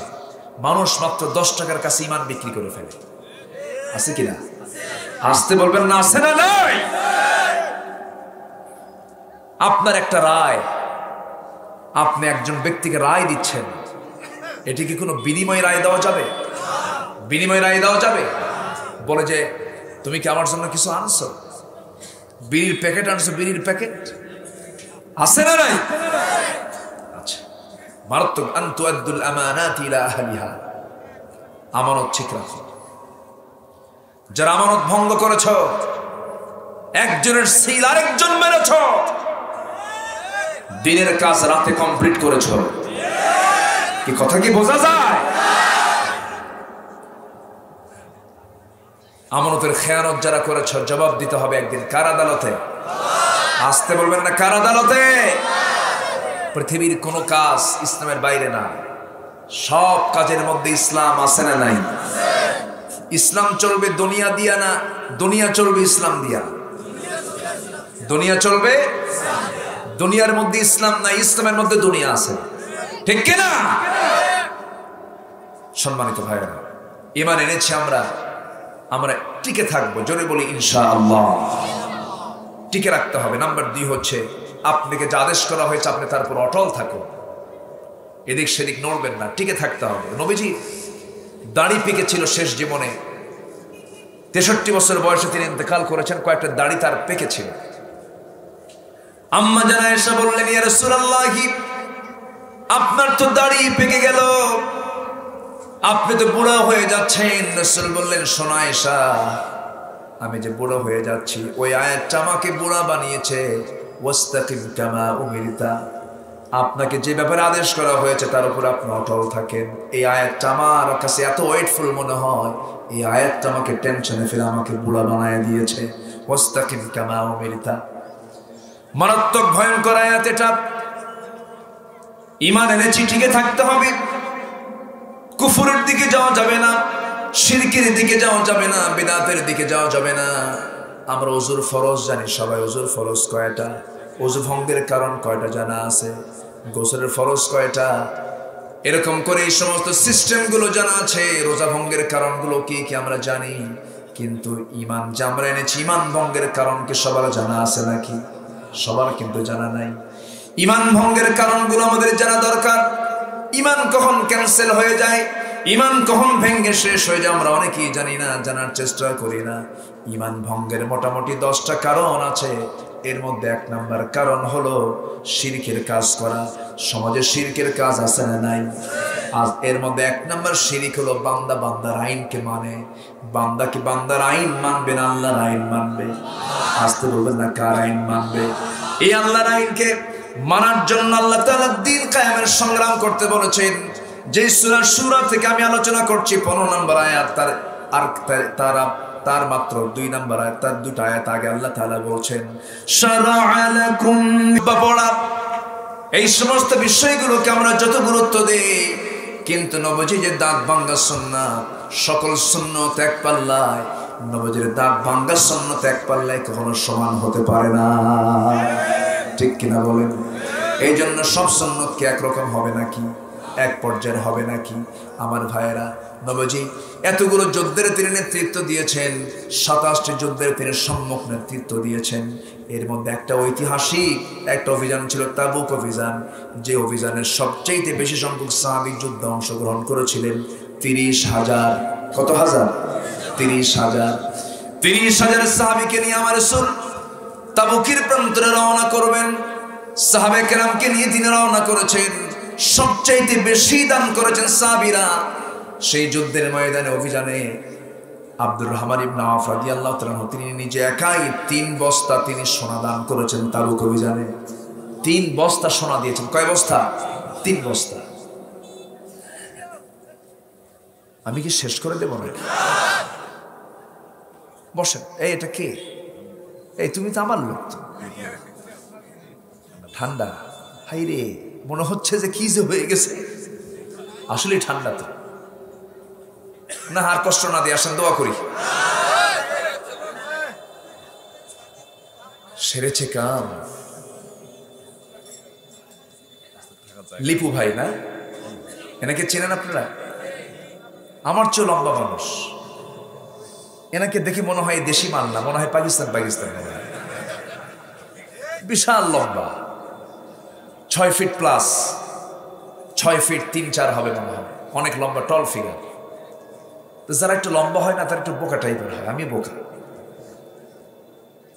যারা খাটো হয় তার একটু মেধাবী হয়, আবার দুষ্ট হয়। এই ঠিক না সবকিছু, খালি ঠিক ঠিক। খাটো কে বানাইছেন? লম্বা কে করেছেন? দোষ কার? কোনো দোষই নেই, সবই ঠিক আছে। বলি আলহামদুলিল্লাহ, জোরে বলি আলহামদুলিল্লাহ। আল্লাহ এক একজনকে এক এক রকম করে বানিয়েছে। লিপু ভাই খুব ভালো মানুষ। আমার মালিক ভাই কই? আব্দুল মালিক হ্যাঁ আছে তো নাকি? আলহামদুলিল্লাহ বলেন। জি বলি আলহামদুলিল্লাহ। আব্দুল মালিক ভাই তিনি দোয়া চেয়েছেন। আমরা সবার জন্য দোয়া করি।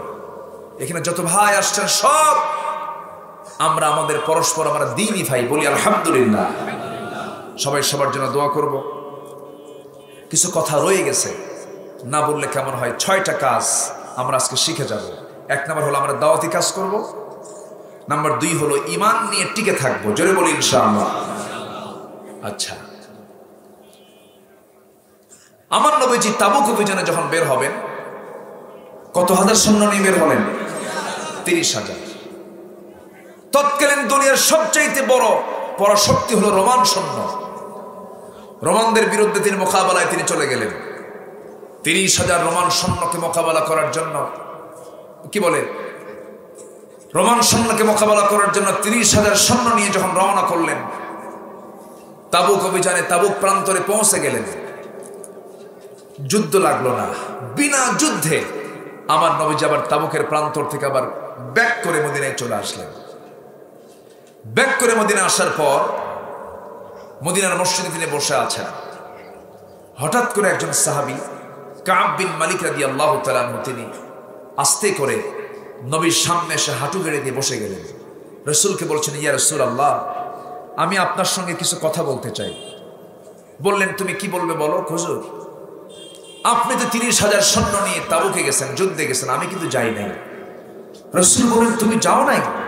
না। কেন যাও নাই? কি কারণ ছিল? তোমার কি ওজর ছিল? হুজুর, কোনো ওজরই ছিল না। গড়িমসি করেছি, অবহেলা করেছি। আমি জিহাদের ময়দানে যাইনি। যেতে পারতাম কিন্তু যাইনি। রাসূলের চেহারা কালো হয়ে গেল। রাসূল বলেন, কাব, তোমার মতো আর কে কে যায় নাই? আরেকজন যায় নাই। কে? হেলাল বিন উমাইয়া যায় নাই। আর কে যাও নাই? হুজুর, আরেকজন যায় নাই, মুরারা বিন রাবিয়া যায় নাই। আর কে যায় নাই? হুজুর, আমার জানা নাই। মোট কয়জন হলো? 3 জন। রাসূল বললেন, ঠিক আছে কাব, তুমি এই মুহূর্তে চলে যাও। কাব বিন মালিক মসজিদ থেকে যখন বের হয়ে আসলেন, সঙ্গে সঙ্গে আমার নবীজি প্রজ্ঞাপন জারি করলেন। তখন তো আমার রাসূল তো এটা দেশের প্রধান লিডার, তিনি দেশ চালাচ্ছেন, মদিনার শাসক তিনি প্রজ্ঞাপন জারি করলেন, মদিনার কোনো মুসলমান, আমার কোনো সাহাবী, এই 3 ব্যক্তি যারা যুদ্ধে যায় নাই, আমার সঙ্গে জিহাদের শামিল হয় নাই, কাব বিন মালিক, হেলাল বিন উমাইয়া, মুরারা বিন রাবিয়া, এই 3 জন ব্যক্তির সাথে মদিনার সমস্ত মুসলমানের সালাম কালাম লেন দেন সব বন্ধ। কাব বিন মালিকের কানে যখন সংবাদটা চলে গেল, বলেন তো এই সংবাদ শুনলে কি তার ভালো লাগার কথা? নবীজির পক্ষ থেকে যখন বয়কটের ঘোষণা, সাহাবী কাব বিন মালিকের কাছে মনে হলো যেন আসমান তার মাথার উপরে ভেঙে পড়েছে। অসহায় হয়ে কাঁদতে কাঁদতে দরজার কাছে চলে গেছেন। বাড়িতে গিয়ে বলছেন, আমার গিন্নি দরজাটা খুলে দাও। ভিতর থেকে গিন্নি দরজার কাছে এসে বলছে, স্বামী গো, দরজা খুলবো, শর্ত হলো আপনার বাড়ি, আপনার দরজা তো খুলে দিতেই হবে। দরজা খুলবো সামনের আপনি ঢোকার জন্য, আর আমি আপনার স্ত্রী পিছনের দরজাটা বের হয়ে যাব, কারণ রাসূল যাকে বয়কট করেছে আমি স্ত্রী ও তাকে আমি বয়কট করে দিলাম। কাব বিন মালিক মনে মনে চিন্তা করলেন, ভিতরে যাব আর কেমন করি, মহিলা মানুষ, সেও তো আমাকে বয়কট করে ফেলেছে। ঘরের সামনে থেকে দরজা থেকে আবার তিনি ঘুরে আবার যখন বাইরে বের হয়ে চলে আসতেছেন, বাইরের দিকে আসতেছেন, সামনে ছোট্ট দুইটা বাচ্চা, তার নিজের সন্তান, 11 বছর 12 বছর বয়সে ছোট্ট ছোট্ট বাচ্চাগুলোকে আস্তে করে ডাকছেন, আমার সন্তান এই দিকে আসো, আমি তোমাদেরকে একটু আদর করি, স্নেহ করে কোলে নেই। বাচ্চা দুইটা বলে, না যাওয়া যাবে না, না যাওয়া যাবে না। কেন? রাসূল নাকি তোমাকে বয়কট করেছে, এই জন্য আমরা তোমার সঙ্গে কথা বলবো না। একটু কান লাগাবেন। একটা প্রশ্ন করি, ওই কাব বিন মালিকের মধ্যে নামাজের কোনো অভাব ছিল নাকি? দান সদকার কোনো অভাব ছিল নাকি? রোজার কোনো অভাব ছিল না? জিকিরের কোনো অভাব ছিল না? কোনো কিছুরই তার ঘাটতি ছিল না। কিন্তু জিহাদের ময়দানে তিনি অংশগ্রহণ করেন নাই। দিন কায়েমের সংগ্রামে তিনি একটু গড়িমসি করেছেন, একটু অবহেলা করেছেন। আল্লাহ রাসূল তার সঙ্গে কথা বলা বন্ধ করলেন, সাহাবীরা তার সঙ্গে কথা বলা বন্ধ করলেন। সব যখন কথা বলা বন্ধ করে দিয়েছে, হেলাল বিন উমাইয়ার বয়স হলো 70 বছরের, যুবক হয় না, বুড়া হয়। 70 বছরের বুড়া মানুষ, রাসূল তাকেও বয়কট করেছেন। এই বুড়া লোকটা করলেন কি, বাড়ির মধ্যে থেকে তিনি শক্ত একটা দড়ি হাতের মধ্যে নিলেন। শক্ত দড়ি নিয়ে মদিনার মসজিদের সামনে গিয়া, মসজিদের নববীর সামনে গিয়া শক্ত খুঁটির সাথে দড়ি বেঁধে দিয়া নিজের দুইটা হাত স্বেচ্ছায় শক্ত দড়িতে বেঁধে ফেললেন। বেঁধে ফেলে বলছেন, হেলাল রে, তোর মতো বড় আসামি এই দুনিয়াতে আর নাই, তোর মতো বড় আসামি দুনিয়াতে নাই। কারণ তোর মতো হেলাল বিন উমাইয়া কি রাসূলের মতো বিশ্বনবী বয়কটের ডাক দিয়েছে, এত বড় আসামি আমি। দুইটা হাত স্বেচ্ছায় বেঁধে মসজিদের সামনে তিনি দাঁড় হয়ে আছেন। সব সাহাবীকে সালাম দেন, কেউ সালামের জবাব দেয় না, বুকটা খান খান হয়ে যায়। হেলাল বিন উমাইয়া কাঁদতে কাঁদতে বেকরার হয়ে যাচ্ছে।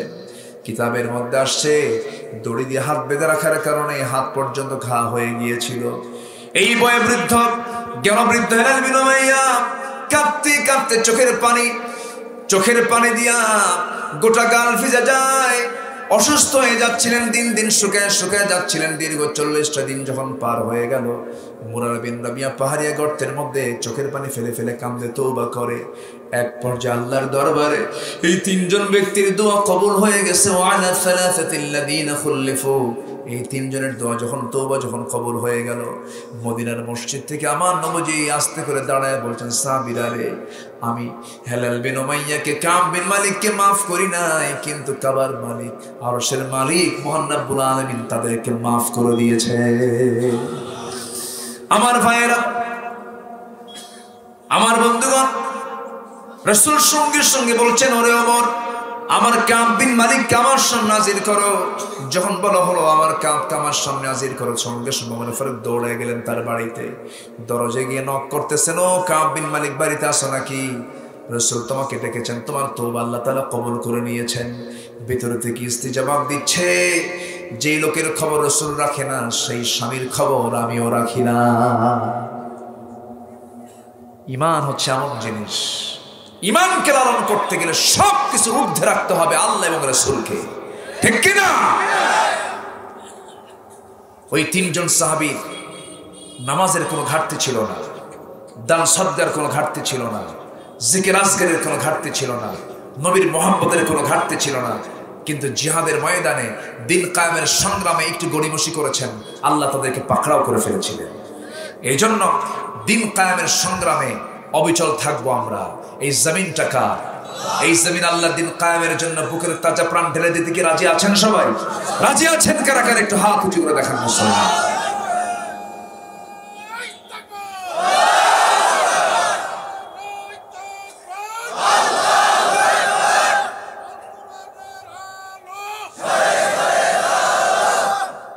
আল্লাহ কবুল করুন, আল্লাহ কবুল করুন, জোরে বলে আমিন। নাম্বার 3 হলো ওয়ালা তাত্তাবিউ আহওয়াআহুম, তোমরা প্রবৃত্তির দাস হবে না। নফস কি খারাপ কিছু চায় না, ভালো কিছু চায়? খারাপ। নফস শুধু চায় জমির আইল ঠেলতে, নফস চায় মামলা করতে, নফস চায় গীবত করতে, নফস চায় মিথ্যা সাক্ষী দিতে, নফস চায় অন্যকে ঠকাতে, নফস চায় ওজনে কম বেশি করতে। এটা যে নফসের কাজ। আমরা কি নফসের দাস হব না আল্লাহর দাস হব? নফস চায় ওই লোকের রাস্তা কেমন আটকায় দেওয়া যায়, ওরকে রাস্তা বন্ধ করে দেবে। এগুলো তো নাই এলাকায় নাকি? আসতে বলবেন না, আছে না নাই? এই নফসের কাজ, নফসের দাসত্ব আমরা করবো না, জোরে বলি ইনশাআল্লাহ। নফস চায় একটু মেয়েদের দিকে চায় থাকি, এই যুবকরা চায় না? আস্তে আস্তে মানে একদম সব পিছাব হয়ে গেছে। নফস তো চায়, কিন্তু নফস চাইলে কি সব চাওয়া যাবে? আস্তে চাওয়া যাবে? চাওয়া যাবে না। নফসের দাসত্ব আমরা করবো না। নাম্বার 4 হলো আমরা আল্লাহর কিতাবের উপর ঈমান আনবো, জোরে বলি ইনশাআল্লাহ, আরো জোরে বলি ইনশাআল্লাহ। সম্মানিত ভাইয়েরা, এরপর ওয়া উমিরতু লিআদিলা বাইনাকুম, এবং আমরা যে ফয়সালা করব যে কোনো কাজে, সেই কাজে ফয়সালায় বিচারে আমরা করব অন্যায় বিচার না ন্যায় বিচার? অন্যায় বিচার না ন্যায় বিচার? ন্যায় বিচার। কিছু টাকা খায়া দরবার উল্টায় ফেলা লোক তো আমার দেশে নাই। আসতে বলুন কেন, আছে না নাই? আচ্ছা, একটু টাকা খাইছে দেখবেন যে রায় উল্টে গেছে, গণেশ উল্টে গেছে। কথা বলছেন নাই? এগুলো করা যাবে না, এগুলো ইমানদারের কাজ নয়। নাম্বার 6 হলো নিজেদের মাঝে যে ভাঙ্গন, আমাদের মধ্যে যে দ্বন্দ্ব, এই দ্বন্দ্বকে আল্লাহ দেখতে চান না, ভ্রাতৃত্ব দেখতে চান। ইন্নামাল মুমিনুনা ইখওয়া ফাসলিহু বাইনা আখওয়াইকুম, আল্লাহ বলছেন লা হুজ্জাতা বাইনানা ওয়া বাইনাকুম আল্লাহু ইয়াজমাউ বাইনানা ওয়া ইলাইহিল মাসির। ও মুসলমানেরা, তোমরা নিজেদের মধ্যে যে থেকে মানে লেগে থাকা, রয়ে যাওয়া যে দ্বন্দ্ব, সে দ্বন্দ্ব তোমরা সমাধান করে ভ্রাতৃত্বের অটুট বন্ধন তৈরি করো, যে বন্ধনের মধ্য দিয়ে দিন কায়েমের জন্য, দিন মানার জন্য, দিন অনুসরণ করার জন্য তোমার বিশাল বড় সহায়ক ভূমিকা এটা পালন করবে এই ভ্রাতৃত্ব। আল্লাহ তুমি সবার ভিতরে এই ভ্রাতৃত্ব তুমি আল্লাহ তৈরি করে দাও, পয়দা করে দাও, জোরে বলি আল্লাহুম্মা আমিন। কেউ কি আজকের থেকে নামাজ ছেড়ে দেব? বান্দার হক নষ্ট করব? 5 ওয়াক্ত নামাজ আজকের থেকে ছাড়বো না। কারা কারা আবার একটু হাত তুলে দেখা, জোরে বলি ইয়া আল্লাহ, আরো জোরে ইয়া আল্লাহ। আমাদেরকে 5 ওয়াক্ত সালাত আদায় করা তৌফিক তুমি আল্লাহ দিয়া দাও, জোরে বলি আমিন, আরো জোরে আমিন। সবার বাড়িতে মা বোন আছে না নাই? মা বোনরা কি নামাজ পড়ে? হ্যাঁ, পড়ে। কয় ওয়াক্ত নামাজ পড়তে হবে? যে বউ নামাজ না পড়ে রান্না বান্না করবে, বলবেন তোর রান্নাই খাবো না।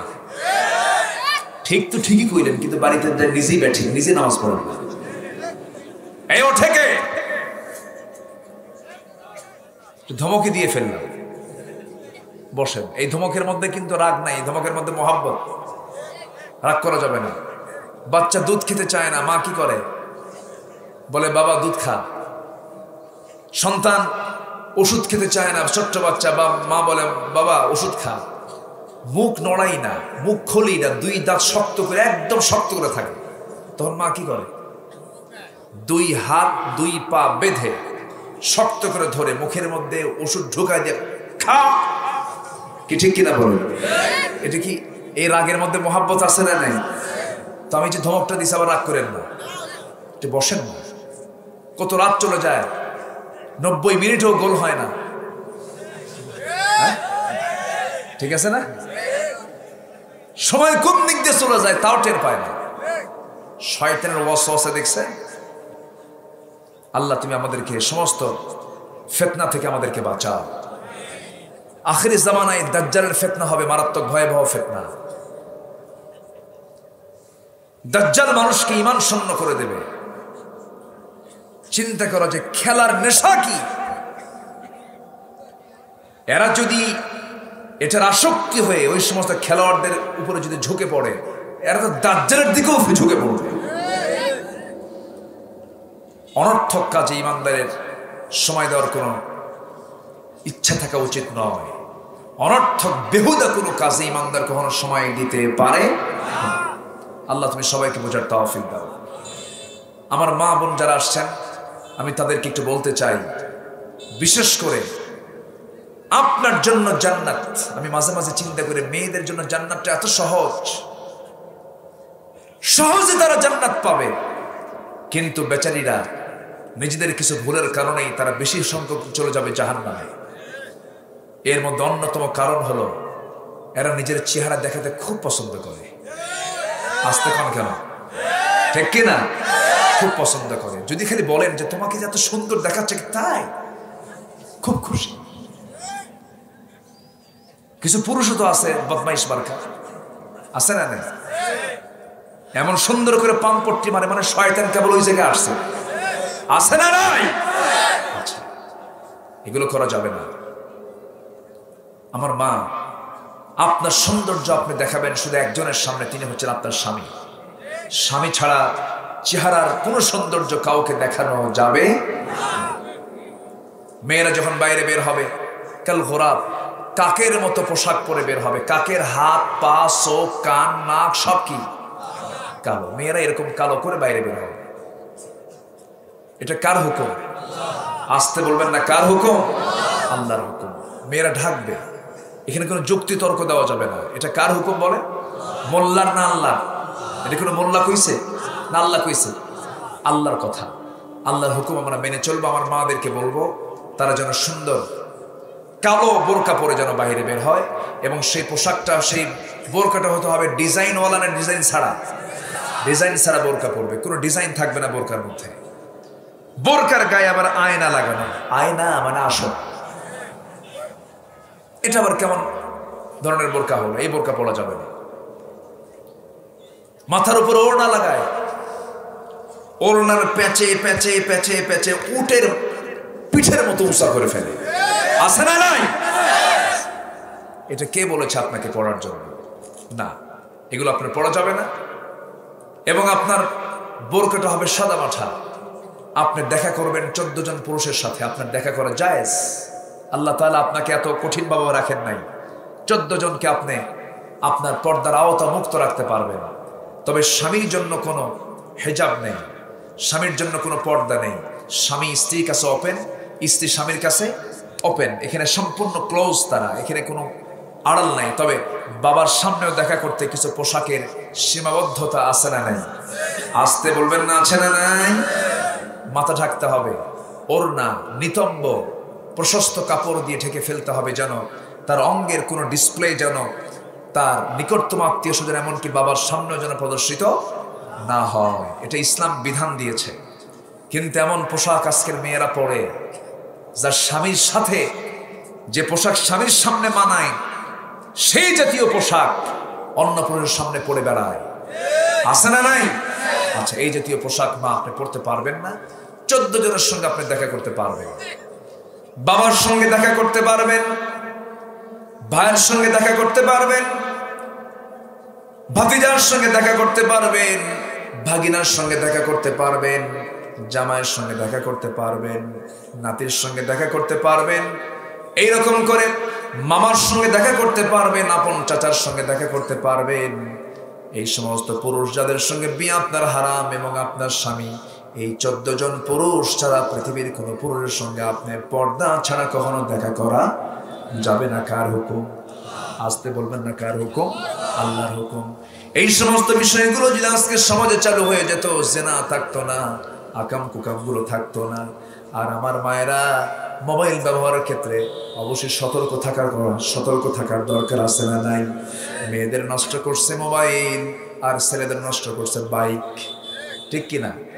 বাইক হুন্ডা চালানোর স্টাইল দেখছে? হুন্ডা যখন চালায় মনে হয় বুঝাচ্ছে আমি একখান মাল, তুই কিছুই না বাবা, তুমি কিছুই হও নাই। এগুলো করা যাবে না। মুরব্বীদের এটা খেয়াল রাখতে হবে। ছেলেকে নষ্ট করার জন্য শুধু একটা নিরিবিলি ঘর দিবেন, একটা বাইক কিনে দিবেন, একটা মোবাইল কিনে দিবেন, ও জামানার পিসাব হয়ে যাবে একদম। এগুলো বাপ মাকে খেয়াল করতে হবে। আল্লাহ তুমি সকল বাপ মাকে সচেতন হওয়ার তৌফিক দিয়ে দাও।